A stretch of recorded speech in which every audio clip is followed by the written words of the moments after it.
یا چراغ النبی ریس الاولیاء،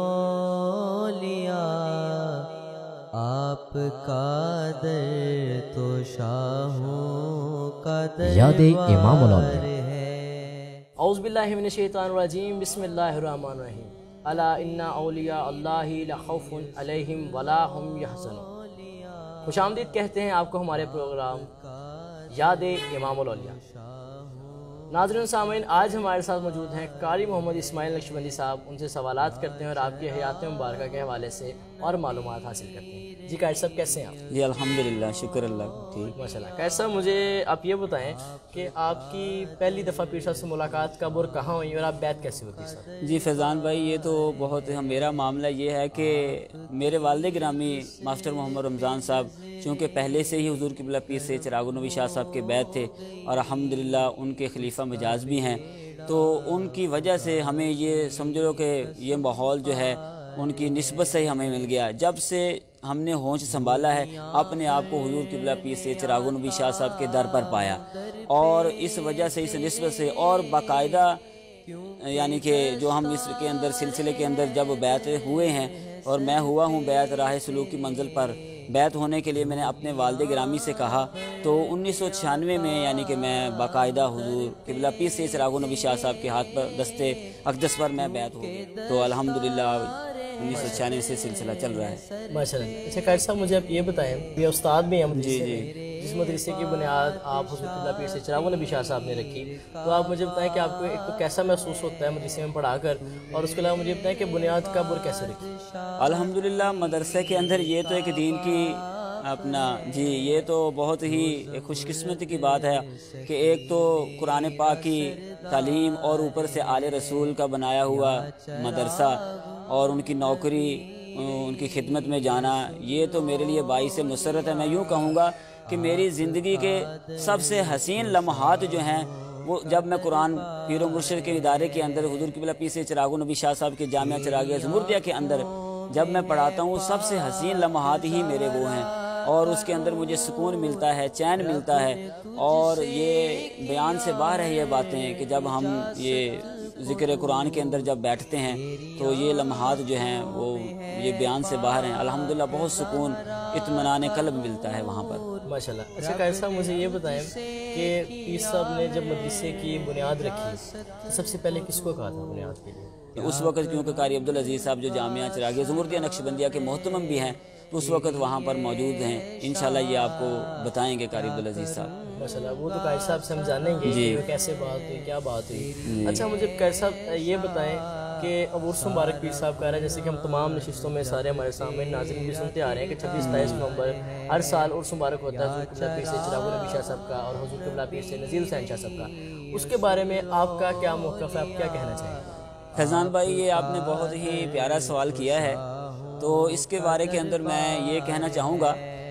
ہر بندہ وہ یہ چاہتا ہے، چاہے کوئی بھی ہو، حافظ ہو، قاری ہو، عالم ہو، فاضل ہو، محدث ہو، ولی ہو، جو کوئی بھی ہو، اس کی یہ طلب ہے، دلی تمنا ہے کہ میں جو ہے اپنے رب کی رحمت کو حاصل کر لوں،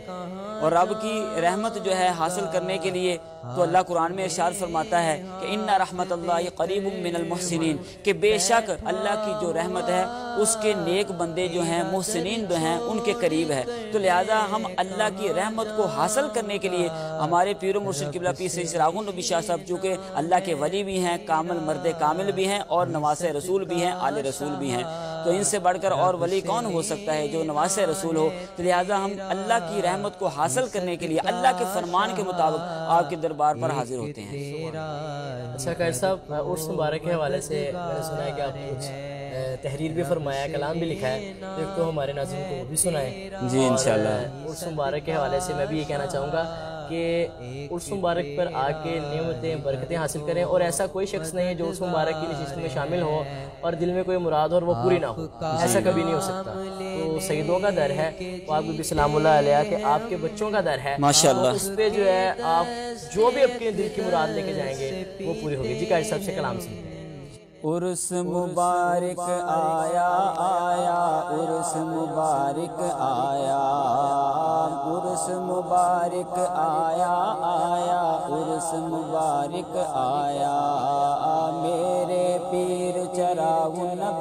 گا عرس مبارک آیا، عرس پہ جو بھی جائے گا وہ جھولیاں بھر کے آئے گا، وہ جھولیاں بھر کے آئے گا، عرس پہ جو بھی جائے گا وہ جھولیاں بھر کے آئے گا، وہ جھولیاں بھر کے آئے گا۔ ہم منگتوں کی جھولی بھرنے عرس مبارک آیا، ہم منگتوں کی جھولی بھرنے عرس مبارک آیا،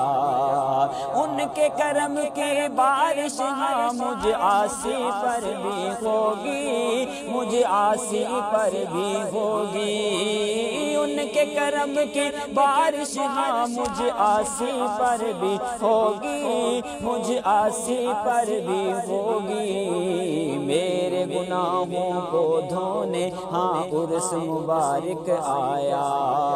میرے گناہوں کو دھونے ہاں عرس مبارک آیا، دربار کا کونا کونا پیارے زمرد نے خوب سجایا، زمرد نے خوب سجایا، دربار کا کونا کونا پیارے زمرد نے خوب سجایا، زمرد نے خوب سجایا، دیکھ کے دل خوش ہو جائے گا عرس مبارک آیا، ہاں ہاں میرے پیر چراغ نبی کا عرس مبارک آیا۔ یہ تھا آج کا ہمارا پروگرام، ملتے ہیں اگلے پروگرام میں، جزاک اللہ، خدا حافظ۔ یا چراغ النبی رسول اولیاء، آپ کا در تو شاہوں کا در، یاد امام مولانا